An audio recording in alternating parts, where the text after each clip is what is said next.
Yep, sandwiches are SysAdmin. How do you build a compelling case for innovation when there just isn't enough money? So this is my real-time story. First, I have to go way back to the 60s though. And there was the University of Sydney, Australia spent $500,000 on the supercomputer of the future. They filled a whole room with the IBM System 360. And luckily there was a brilliant computer student who had a thesis that, how am I going to use this machine in a real-time application for humans? I know I'll survey them, answer all of their, encode all of their answers onto punch cards, feed them into this beast of a computer, and introduce potential love matches to each other. So he needed a whole bunch of volunteers, and he reached out to the university community, and my mother volunteered, my father volunteered, the system introduced them to each other. They met, married, and had me. So I have no choice but to be in IT because it created me. And the very first computer dating experiment that I've ever found. Briefly, me in a nutshell, before we go into the cool stuff of why am I talking about sandwiches. I had early ample access to technology. I learned to program in a language called Turtle on the Apple II when I was 9. I had a Commodore 64. Super lucky to be drowning in tech from an early age. When I finished my training, I moved into an energy company, a number of different roles there. Started in the help desk, still a big fan of the help desk. I think I learned more there than I have any year since. I've been in school the whole time. I'm very greedy. If I want to learn something, instead of reading a book or watching a video on it, I enroll in a course because it's the only way you can add it to your resume. And since 2008, I've been running my own business. I also have been volunteering, and I was volunteering, well, for a long time, but I used to work at a shelter. I would go down the street to the shelter from my fancy energy company, and I would serve lunches once a month. And then I'd take myself out for a super fancy lunch and feel really great about myself. And a number of years later, in 2016, that same shelter needed to find a chief information officer. I was so excited. I thought I understood the environment because I had been there for a number of years. In my very first interview, I was so devastated though, because the interviewer didn't ask me a single question. I don't know if you've been through an interview like this. It was 90 minutes of the HR person like screaming at me about how many different problems there were with IT and how many challenges there were and all of the issues. I had so many things to say, so many questions to ask or opinions to share, or maybe I'd talk about my fit for the role, but I just didn't get that chance. And weirdly, a week later, they called me back for a second interview, and I thought, I'm not going to squander this opportunity. I can't. So I took all of his complaints and I built them into a 12-page PowerPoint presentation showing exactly how I was going to take everything that he'd complained about and address it. How was I going to solve the challenges with fundraising, and how was I going to solve the problems with client safety? And the reason that I brought in printed color copies, I didn't know for sure, based on everything I'd heard about the challenges with the technology, if there would even be a presentation like a PowerPoint, anything you could present on a screen. There wasn't. I brought it in. I was able to take control of the interview and actually share my expertise. And it was enough to get me the gig. I found out a few months later that they already knew exactly who they wanted to hire, but the board was mandating that they went through this journey. So I was just a slug in the system. They wanted to make sure that they had evidence of interviewing them. So they had no intention of hiring me, but I forced them to. I was really happy. It turned out that nonprofits, the more I work with them now that it's my dedicated career since 2016, because I love it so much, they really don't hire from outside. What a nonprofit looks for is your nonprofit expertise. And because I had volunteered, I had just enough to make it in the door a little bit. So this is actually one of the slides that I created for them in that presentation, of course, on paper. So this one moves and that one didn't. But I said, okay, I'm going to use the Stanford Execution Framework. It's a great way to break down the relationship between technology and the application, the real world application to your business problems. Later, I learned not to say business and to say mission problems. But I used this method and I said, okay, you told me that your clients aren't feeling safe. Well, everything else that you told me tells me that you don't have any data governance, you have really dirty data, and you don't have any data security. That's exactly where I need to start, because only once I put in governance, clean your data, and make your data secure, can I begin to trust that you have safe and reliable data.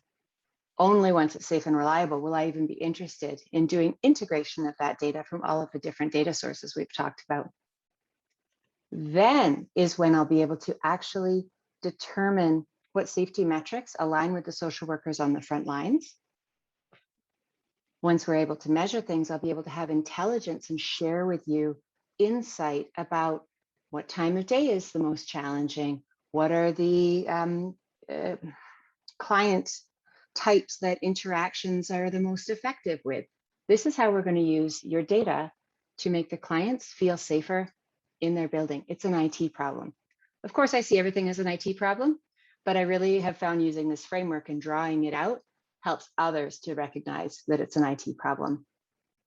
So they also complained about fundraising, and I said, okay, hey, same problem. You've got dirty data, you have no governance, you have no data security. I can't trust your data. I need to start at the bottom, clean it up. Then I'll be able to do the targeted donor engagement that you talked about by knowing what a donor is actually interested in working with and sending them relevant requests and opportunities to partner with, seeing the changes that they want to see in society. But first, I'm going to have to clean the data, have safe, reliable data, increase your donor tracking. Then we can target the donors. But there's more benefits. We'll actually increase the support that they have. Increasing the support increases their satisfaction.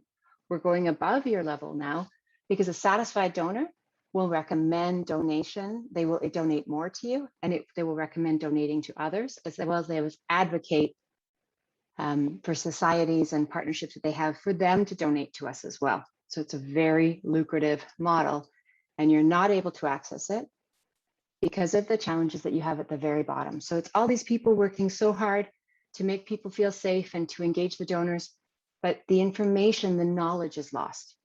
And I'm the person who can make that better for you. So it worked. I got the gig, very happy. Walked in and holy cow, it was such a challenge. 7 of the 10 servers in the data center were infected with viruses. There was one that had 1,024 viruses on one server.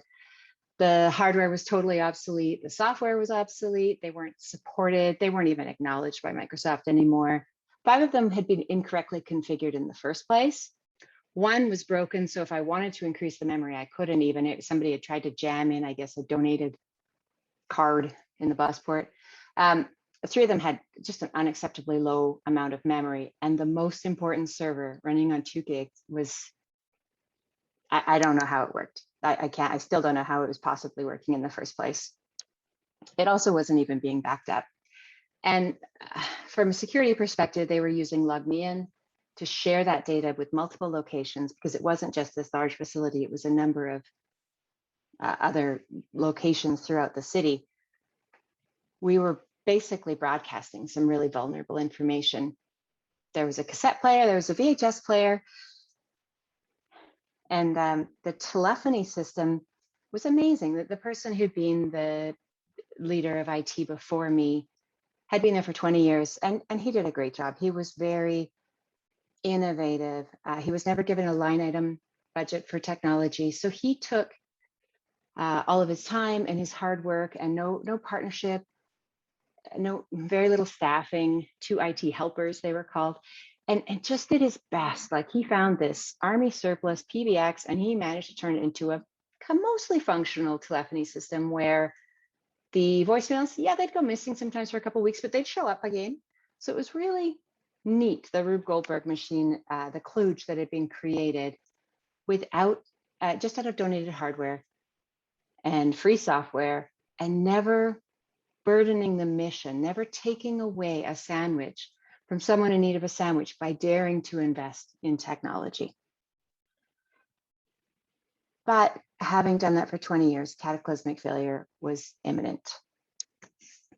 On top of that, on my very first day, the CFO comes down the hall to my office and says, "Hey, Helen, the garage door is broken." I was like, "Oh no, that's terrible. I'm not gonna, how are we gonna get our cars out?" But he stood there and he kept looking at me. Helen, the garage door is broken. And it really, too slowly, but slowly dawned on me that he wanted me to get up and fix that garage door. That as the chief information officer, my role to him was everything that had an electrical current going through it in any way. And that was the field of information technology. So this garage door was my challenge. And it really taught me on that first day, as I was looking around, how significant the misunderstanding of the power of technology was, and the burden on the historical person to do things without money had been a bit of a problem. So I realized I was at the bottom of an avalanche, and I was either going to be, I could catch rocks, I could try to shovel, but I was going to be covered in snow and suffocated pretty quick if I didn't get out of that avalanche and get right to the top of the mountain. There was just no way I could have stayed down there and made any real difference. No matter how big the line of people outside my office was and how much they needed printer ink immediately. So I called the post-secondary students. I called the technical school in my city and said, please tell me you have some practicum students. I'd worked with some practicum students through SAIT Technology Institute before. They were great. And they gave me 8 of them. So I got 7 network techs and a database analyst, brought them over, and they worked with me for 8 weeks. And we just combed the entire facility, as well as I was able to have them support and answer all of the questions that were coming to the door in the lineup. And if I didn't have that, if I hadn't found that partnership for willing, interesting, competent people to partner with me for free, but in exchange for incredible knowledge on their part, they got to touch live systems, they got to see real challenges and work with me, I wouldn't have succeeded. So I was very lucky that I got those 8 students. Over the 3 years that I was there, I ended up partnering with 5 different post-secondaries, a couple of universities and some local colleges, and a women in technology program. The number of practicum students that I was able to run through and give real world experience to in those 3 years and benefit from their incredible skills and build them up too. So every graduating practicum class would spend their last week building material to guide me on how to better equip the next batch of students and build guides for what the students' language, what they were expecting to see. I saved $600,000 in staffing in my first year. I know free practicum students are frowned upon, but I certainly didn't have the option to pay them. And by fairly saying, I will definitely give you these 7 opportunities, just don't touch prod, it was an equitable agreement, and all of them found great employment afterwards. So I saved $600,000 in staffing over a 3-year period of time. I was also really needed a new network. You can imagine we even had a dynamic IP just to save the money, right? The $50, and you just rebuilt the network. So I wrote a capstone project for a technical school as a RFP. So I wrote it as I was going to ask for 3 network companies to bid on my problem. But I gave it to a technical school. They used it as their capstone project, and they had 20 students compete in groups of 4 to come up with the best network solution. When they presented their capstone project, they took the best of the different pieces of the projects and worked together and actually implemented end-to-end my entire network, supported by 2 instructors, 20 network techs, doing all of the work for me for free, and great opportunity and experience. So more really great partnership I was able to succeed in, because I would never have had the staff or money. I also created opportunities for women returning to work, sometimes taking a year off on maternity leave or a number of years. It's really intimidating to go back into technology. It moves so quickly.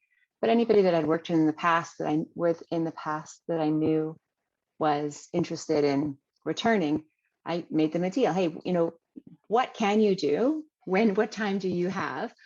I'll explain a problem. You can work from home, or you can find childcare and come in, and we'll solve this problem together in your area of expertise. You'll have a refreshed resume. I'll have a problem solved, and I'll write you a letter of recommendation. We were also in an economic downturn. We still are in Calgary. And so I had some employees or some friends that had been in IT, but they just hadn't had a gig for about 1.5 years or a couple of years. So I said, I know you're an expert on this. I have this related problem. Will you partner with me for the LinkedIn reference, the letter of recommendation, the refreshed resume to solve this problem with me? And time and again, they said yes. And we were able to, again, just build up this network of people working with me to make significant change. And the reason that I needed all of that free support is I needed to provide evidence. I didn't want to just tell my executives around the table or the governing board, this is what I'm going to do. I had to provide evidence that I could do it, that I knew what I was doing, and that I was able to make that change by having them see change, having them experience things in a new way. Suddenly, within 2 weeks of Helen starting, the server that supported client data that used to crash every Friday afternoon wasn't crashing anymore. Building up these expectations with them and having them experience, less technical barriers to delivering their important mission. In my last year there, I was able to move up through the university network to meet a professor of, well, he was a PhD in Wi-Fi. I still don't understand it. And he did his sabbatical out of my office. So he spent an entire year paid for by the university doing meaningful work that refreshed his soul and mind, digging deep into the data and leading community work in partnership with other facilities in the homeless serving sector. And he did the most incredible work that I wouldn't have been able to ever dream of hiring a consultant. And it was a great deal for him. So university sabbatical professors as well. After the 8 practicum students were in, I had to present to the board. It was my first time. You know that every minute you're presenting in front of the board is a minute that they could fire you.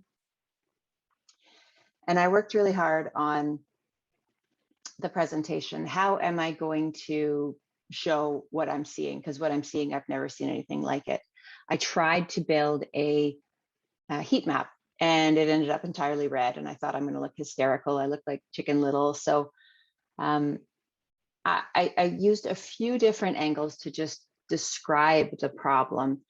I worked really hard to clear out any acronyms. I had non-technical people double check my presentation to make sure I had no acronyms. And I just positioned exactly the situation that I was seeing, that, you have 12 Access databases, none of them integrate, none of them have governance of any kind. There's no ticketing system. People just walk in or phone call. It's urgent, whoever's the loudest gets the help. Your paper timesheet system is costing thousands of dollars. Your HR department is spending 40% of their time photocopying. But I didn't just want to give this list of all the things that they did wrong. I really needed money behind it. I needed a calculation. So I finally, like in the week before the presentation, landed on the cost of time, the cost of lost time. So I made a calculation of how many people in the HR department if they were spending 40%, because I'd interviewed people from every group, if they were spending 40% of their time photocopying, if I multiply 40% of their time times minimum wage, and of course they pay better than that, times 52 weeks or 48 weeks with vacation, how much money is that? If I multiply how much time the case managers are spending entering data into 5 different spreadsheets and multiply that by weeks, by the 12 caseworkers, how much money is that?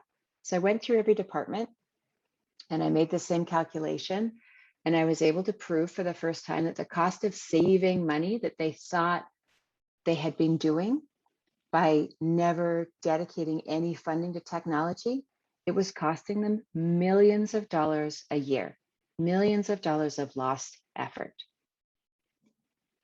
That was enough, luckily, to convince the board to invest in my vision for the future. I was very lucky. The way that I proposed it, I'm going to focus first on volunteering and fundraising, not because it's the most important thing, but because if I can get more people in the doors to help us out, And if I can get more money, then I can pay for the big systems afterwards, because it's not like the board had a big bag of money that they could give me. I needed to generate my own revenue and generate trust so that I would be able to pay for the rest of my plan. And it was tough. It was tough delaying the favorite things, the real mission multiplying work, to focus on volunteering and fundraising, but I'll show you why it was so effective. Then I wanted to address operations and support, client relationship management, the big goal, and putting human resources and finance to the end. Unheard of. I've never been on a project that had finance as the end. Normally, especially in nonprofits, finance is what they invest in first. It's the easiest thing to sell. But it was the most stable system. Finance was actually the system that was functioning, even if it was a bit of a challenge. So I was able to defer it. I was able to put it off. And if I had, the focus was so heavily on the back office administration criticality of the CFO technology specifically, that I could have probably gotten a lot of support for it, but it wouldn't have made any big difference. I also didn't believe that the CFO would have gone with anything that I was saying, because it would have been pretty offensive based on all the decisions they had made before me. So I needed to build up my evidence of expertise with him as well, and make change and show evidence of, hey, maybe that Helen knows what she's talking about. So this is what the roadmap looked like. Infrastructure and security updates. I thought they'd be done in 6 months. Honestly, they went on for 3 years. I introduced Office 365, and it was a real great fit to non-technical people, because everything's in the same waffle. You can find everything in the same hamburger. It's one URL, it's one username, it's one password. I didn't have anybody to integrate anything anyway. I introduced SharePoint because as a 24/7 facility, giving them a way to get documents from the offices that were closed for the night shift, it was a revolution. It was so effective that a year and a half later, the SharePoint site that I had a practicum student build was no longer effective. They wanted it so much, they used it so frequently that I invested in a rebuild entirely of SharePoint. But I was able to provide it, have it used, and then have it demanded that they wanted more. Doing detailed business analysis, bringing out the volunteer and relationship management. I had a plan. But this is what the data center looked like. There on the right there, that is the Great Flood of 2017. Amazingly, everything worked afterwards. We shared a wall with a mop closet, and the workstations there with the laptops on top of them, those are the ones running Log Me In.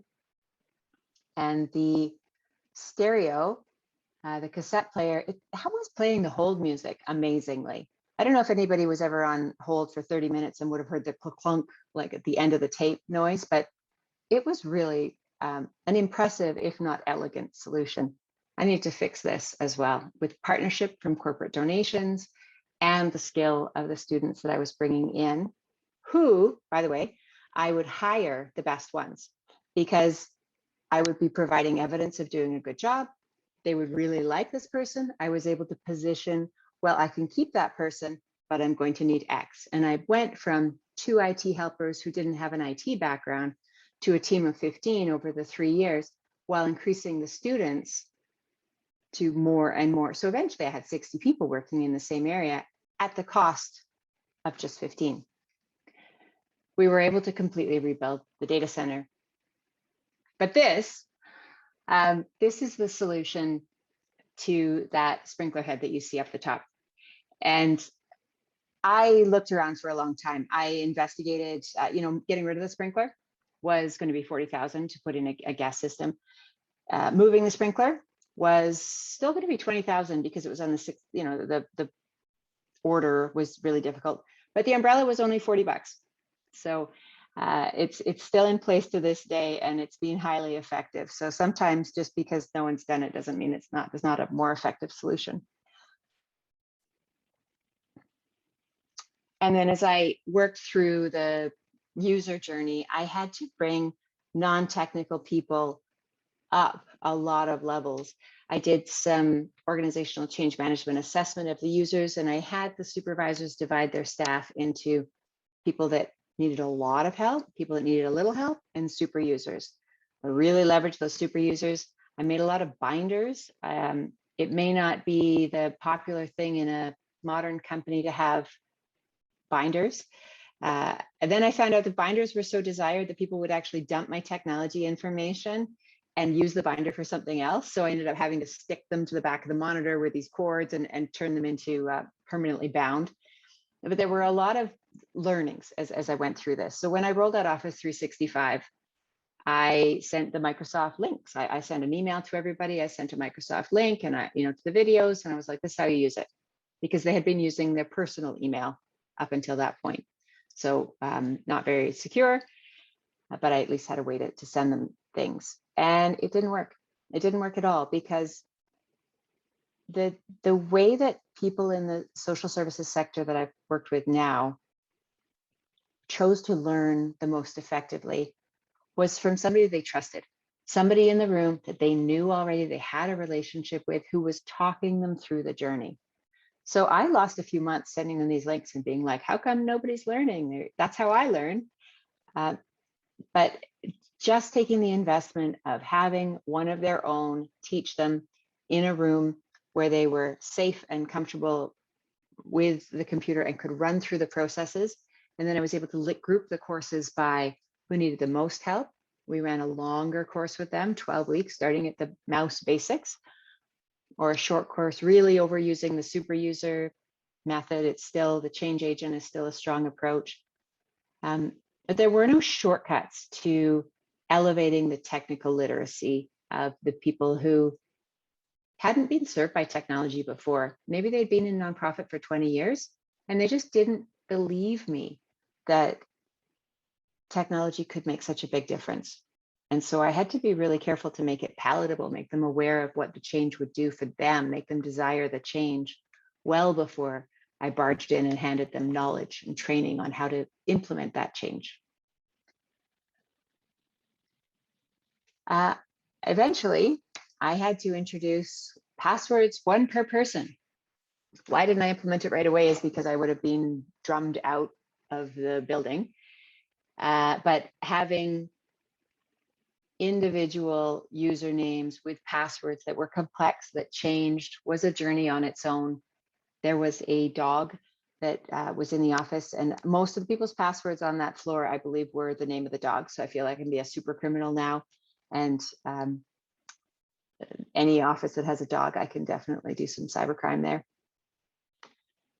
I introduced Microsoft Dynamics in 2018, and I used that as a ticketing system. We had a free ticketing system I was able to implement early, but by implementing Microsoft Dynamics for ticketing system, sounds crazy, I get it, and for operations and for vehicle rentals and for administrative operational support, by rolling it out in the same look as Office 365, I was able to have people that were uncomfortable and untrusting of technology use the exact same kind of technology to get themselves help at a time that they weren't in stress. Their jobs were so important and so beautiful and hard that I needed to provide the introduction to Dynamics 365 in a way that wasn't negatively impactful for them, that it wasn't in front of a life and death situation. It wasn't when a client was really needing help and the computer wasn't behaving for them because they weren't pressing the right buttons. So I implemented it for IT, for operations. You wanted to complain, ask for help for a toilet to be fixed, you put it into Dynamics.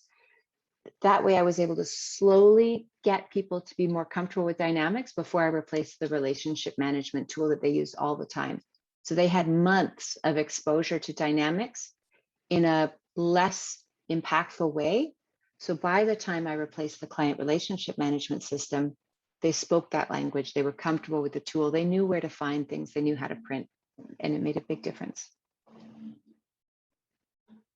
So I'm going to tell you about my favorite change that I made, and it was the volunteer relationship management tool. There was a department of 7 people, and they worked 40 hours a week, high turnover, high stress, managing, ringing telephones, tons of emails, paper calendars, independent calendars, one of them that when I interviewed said, just please give us a shared calendar. That's all I want. If you can just give me a shared calendar with my colleagues. They were managing 5,000 volunteers that would come in, just like I had been a volunteer through that same system, once a month, serving meals, but they were managing them every single day. And you can imagine how incredibly busy it would be in November and December when more and more people want to get involved.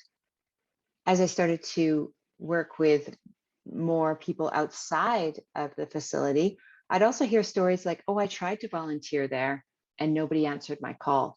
So there were all these hurt feelings. I didn't know that, but I discovered all these hurt feelings because they hadn't phoned when the right person was there, or the 6-step piece to get them onboarded and oriented hadn't worked through. So they were left hanging and they couldn't go in and volunteer. People wanted to make a difference, but they didn't know how. So I was able to ask the board for $200,000. It was 50% of the staff costs for that year that I was able to invest in technology because I had built up evidence of making change in other fields first. And just by implementing a relationship management tool that took the burden off of these 7 staff and put it onto the volunteers. There's a link on the website for anyone who wants to volunteer. You click the link, it tells you what the requirements are. There's a learning management system where you take courses. There's a system to upload, so you can upload your driver's license, you can upload your police check, your certification with evidence of the field of expertise that you have that you want to volunteer in that area. You're able to sign your policies, you're able to have a virtual tour, and then you're able to schedule yourself without ever talking to anyone, but feeling supported and understanding the journey, schedule yourself into a shift that's convenient with you.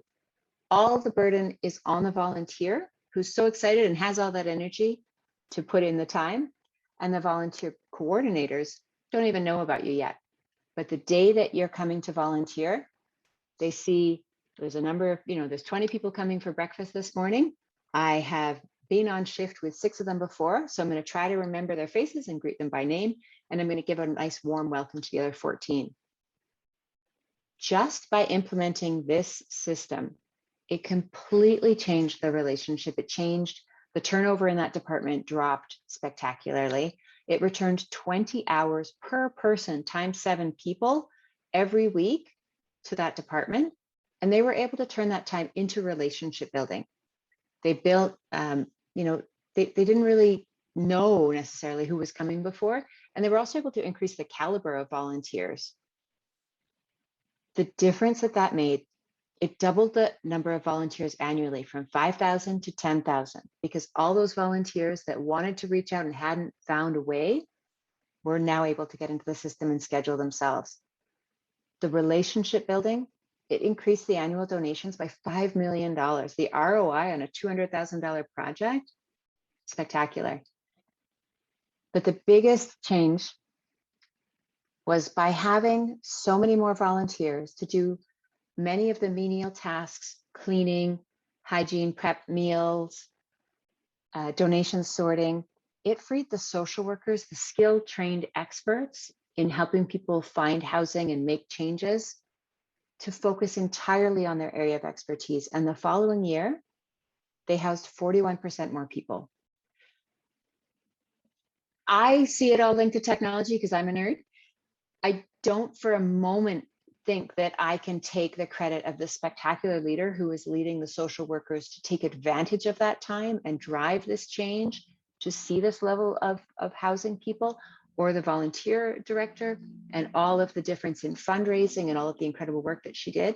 But I do believe that without the system, those departments wouldn't have had the time to implement their area of expertise. They would have been drowning in the effort that they had been drowning in for 20 years. So this is the business case that I am trying to yell as loud as I can from as many rooftops and try to get to 86,000 nonprofits, because there's so many people that want to help, but they can't figure out how. And there's so many nonprofits and the employees working so hard with unshared calendars and paper systems, and they're not being enabled. The technical barriers to mission are significant, but the power of technology to multiply the impact of the mission it's being squandered. So this is now my life's work forever, basically, is what I'm going to try to do across Canada for the rest of my life.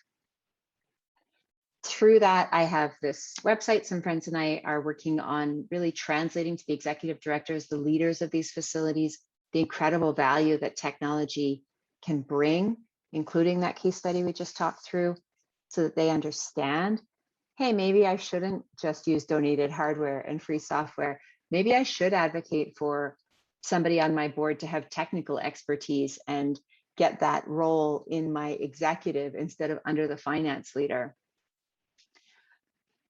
Right now, I've been for the last 2 years working with 2 different countries, and there's over 500 of them. They're emergency shelters, food banks, social services programs, and they have the same challenges.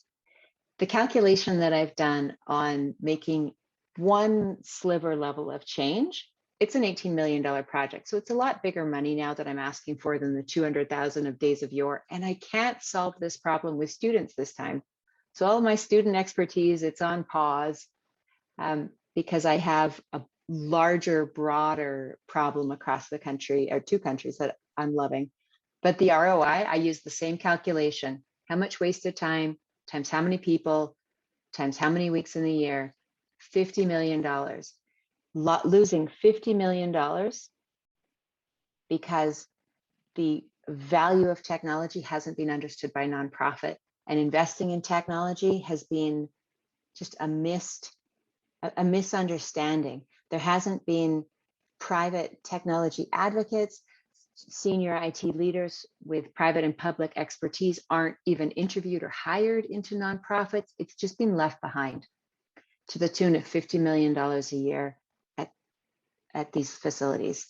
So I feel now that I have the competence and the evidence to prove that it really is a better investment to invest in SysAdmin than immediate sandwiches, because I can prove how many more sandwiches I'm able to provide to people struggling with poverty and work to lift them out of it. Sometimes when I talk about this, I'm asked afterwards, how can I help? And I do want to trick all of you into helping immediately. Reaching out to a nonprofit with a cause that aligns with you, find out what's in your community, think about your past and things that you're passionate about, and reach out to those nonprofits. I wouldn't be surprised though if they have, 7 employees working 40 hours with a shared calendar and not really able to facilitate you in an effective way, or they'll only allow you to do a certain number of specific volunteers instead of your area of expertise. But it is an important way. Get involved with a local nonprofit. As your IT department finishes their move to the cloud, donate your hardware. All of the hardware that I rebuilt my data center with was donated, but it was so much better than the hardware that I had, that even though it was 3 years old, I was able to still make it, best practice level. At least it was acknowledged and respected by Microsoft. I have this dream because when I worked in energy, we were given volunteer hours. So I could take 3 days a year, and I could spend it in a volunteer capacity and be paid my energy wage. And I think, well, if I knew then what I know now, I would take my entire IT department and I would encourage us to pool all of our days, and I would find a worthy nonprofit near me, and I would move my entire IT department into that nonprofit and partner with them, because not only would we be able to make big changes and help support, reduce the technical barriers to mission and multiply the impact of mission, but my team would feel so great about themselves. They would feel as good as I did when I served lunch, but even better, because being provided a way to make a social difference in our societal fabric with your technical skills is about the most satisfying thing you can do. So I have not quite sorted out dream about how to create like a big brother, little brother situation with corporate IT and nonprofit IT shops that I'm working on. Finally, as you're moving up through your career, you're in a position to joining nonprofit boards, and there's many different opportunities. If you can work in a nonprofit in the social sector, please do. the average age of the board members in that in the social sector is quite a bit older. Their exposure to technology is quite low. I find very few technical working groups, but lots of financial working groups. So if you can become involved in a board of a nonprofit near you, it's excellent for your resume. You're bringing innovative thoughts, and you will be re-energized with your love and passion of IT, as I have, in case you're not already by your day job right now. So thank you very much for letting me carry on about my favorite thing to do, which is my work. And I would love to hear questions. Thank you so much, Helen. That was fantastic. Yeah, we do have some questions. A couple from me, because let me stop your screen share so everyone can Sure. see you. So one question that we had here from Peter Holoka, it says, COVID-19 was a forced tech upskilling for many industries, including the more change-resistant industries, social services, nonprofit, education, et cetera. Your hardware nightmare aside, do you think your journey would still be similar now, or would it be different because of greater general tech literacy? Great question. I think that my original journey, the one that I detailed here, would have been similar, because in the homeless serving sector, there simply was no work from home. So there never was any level of shutdown that would have changed it. I do believe that there would have been a greater urgency, maybe a little bit more willingness to take risks with technology that would have smoothed the path a little bit. But I've still been working with nonprofits through this journey, just on a different scale. The biggest change in having, I mean, I can work with leaders across the country and in another country, 9 or 10 of them in a day, and I can now build relationships. It was tough for the first few months, but social workers and leaders in the space, I would have spent probably $100,000 traveling across the country to meet people and sit with them and build trust. And the pandemic has created a technical way for me to build trust through a video screen.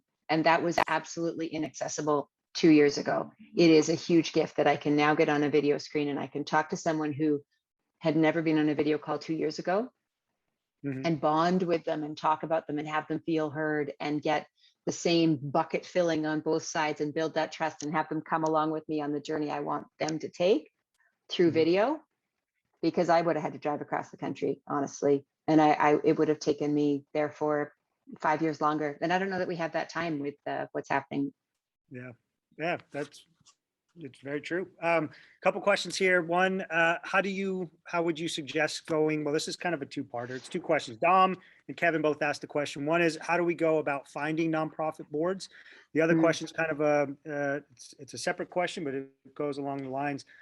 Kevin's been trying to get on the board of a nonprofit for years. Most of them focus on chairs that have fundraising or community needs. How would you break the ice? Let's say how do you find it? How do you break the ice and get in there? It's a great question. And I'm glad I'm dealing with so many right now, because I'm learning they're almost unquantifiable. It's fascinating, the depths of uniqueness that you can encounter. So you really have to have some stick-to-itiveness. I love that you've been trying for years.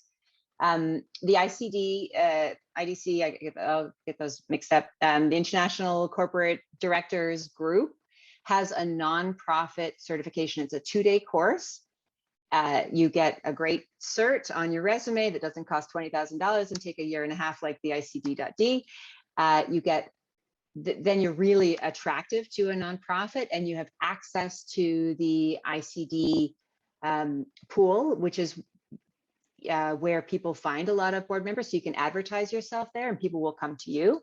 There's a number of other catalysts. There's groups that are sort of matching services between board members and nonprofits. But you are right. So if you are successful through the matching services and with the certification, then you're going to land on a visionary board who already understands the power of technology in some way, even though I'm sure that there's 16,000 things you can bring. If those don't work, it's because it's a nonprofit that still doesn't see it, that does not understand that they're squandering their opportunity and running around when they could have a race car that I would build them. So you have to work with relationships. So can you get to that facility at an off-peak time? Please don't go between now and the end of December, and talk to someone. A lot of our technical approaches, email, website, they're not really effective. So I have been invited to some boards through associations, and especially at conferences like Sync, where you just talk to the other CIOs in the room and hear about what boards they're on, and they'll bring you in, because we need more than one CIO on each board as well. We need multiple. But you're going to need to use a different approach. You'll be able to Google and find the address. Go ahead. Yeah, that's sorry to cut you off. That's a follow-up that Kevin put here. Is he's highlighted the need for cybersecurity, but again, fundraising experience is always the top priority. So I guess the lesson I guess I would take from that, from your experience, is show them how much, how much money they could be getting, or could be, how much further the dollar goes, rather than how much you can bring to them, right? Yeah, definitely. I would. I really wish that we could walk in and be like, dude, you don't understand the risk that you're at. All of the money that you've gained is going to be stolen, and you're going to die. Please please hear my facts. They don't want it. They're not ready for it. But to your point, we have skills that do create a platform to increase their fundraising. It's just not how they expect. So you can answer those calls to action that they're looking for, and then please feel free to steal my case study, or do research and find additional ones, or think about their journey and translate it back to them. Because every problem is a technology problem. So whatever board member they're looking for, that it's a technology board member. You just need to teach them how. Good answer. Good advice. So one last question here. This comes from Carol. Really admire how you were able to leverage partnerships to move your agenda forward. Do you think the model you used could be applied to non-IT projects?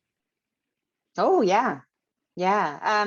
If we're talking about the practicum students specific model, Carol?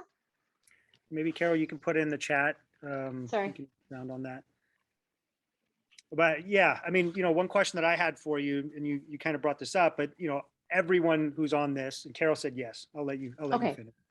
Okay, great. Yeah, absolutely. The hardest thing is getting yourself out of actually having to talk to every one of them, or doing any sort of analysis. You want to make friends with the instructor and professor so that they can bring you the best of the students. There's a lot of legwork and relationship building that would be, you can get sucked into. So by working with the professors, you can reach out to any post-secondary student. I had this meeting yesterday, actually, because I'm still doing this kind of work. I give a problem to a university business management technology class in September, and in December, they present what they solved. I can never use the solution that they brought up, but they will do at least two brilliant things that I will blow my mind and I will take forward. And there's lots of programs like that. So I definitely believe the practicum student model, the sabbatical university professors, all of them have to do this once every 7 years. We should give them cool gigs to take on and have them do amazing work. But the secret is to get involved with the administration of the post-secondary, not through the students, not through the students' union, but through how can you get your hands on a professor or somebody in the diversity department that can talk to you about partnership. Fantastic. Well, listen, Helen, we've run long. I think we could probably be here all day. Thank you so much. That was a very inspiring story.